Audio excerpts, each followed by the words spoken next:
Assalamualaikum warahmatullahi wabarakatuh. Nami Abdi Arfan Lajubiski di kelas 12 IPS 2. Abdi dipikeun nge-review film anu judul Makmum.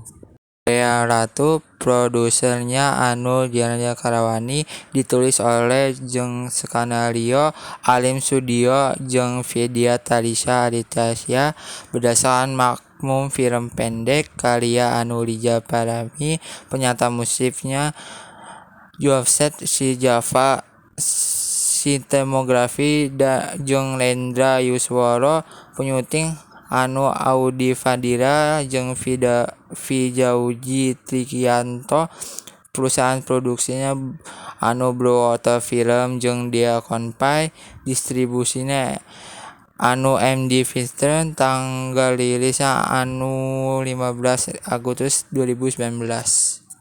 Pemeran Anu Titik Kamar, Tisa Biani, Adira Fitri, Ali Syakiab, Leni Yuliana, Jajang C. Noel, jeung Alif Jidu.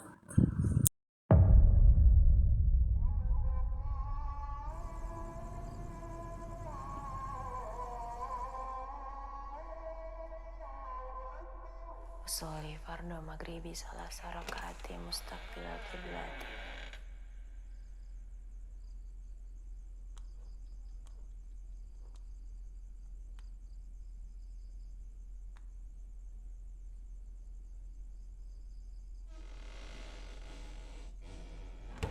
Allahu Akbar.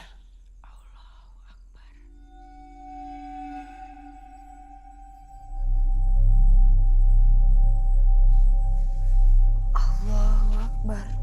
Allahu Akbar. Allahu Akbar. Allahu Akbar.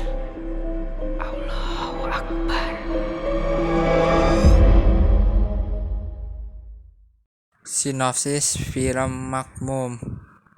Asrama dipanggang ku Kinanti saring sopir mobil asrama. Asrama training ngangoyakan ka Rosa aya nu lempat di asrama, tapi Rosa teu percaya nepi ka hiji penting manehna manggih Kinanti nu buka aut-autan panu bucari jeung bakal bolak-balik.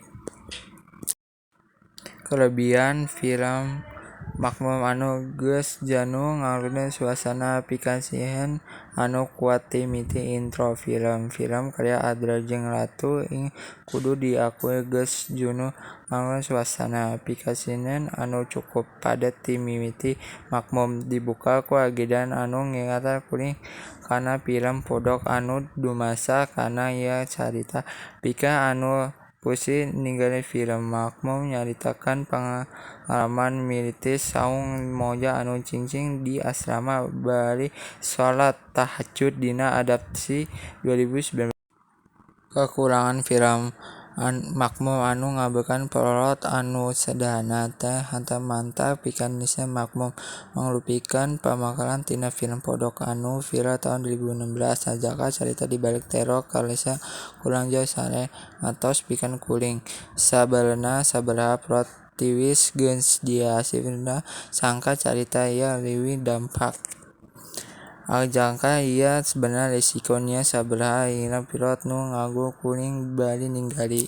Kesimpulan film Makmum anu film pondok Makmum nyaeta film anu nyaritakeun ngunah hiji murid asrama anu udang isuk-isuk jeung durasi 8 menit. Santri awewe kudu make mukena tuluy ngabekan sajadah pikeun ngelaksanakeun salat. Murid eta ningali pato pindah saleh pingata yen rencana anjeunna oyo ngiri anjeunna sareng ku Lanja anjeunna ninggalkeun pato muka di tengah-tengah salat. Kadengar aya nu nyiklik nuturkeun doa nu dibaca santri awewe eta tuluy ngajeng jeung ngelaksanakeun ayana Makmum.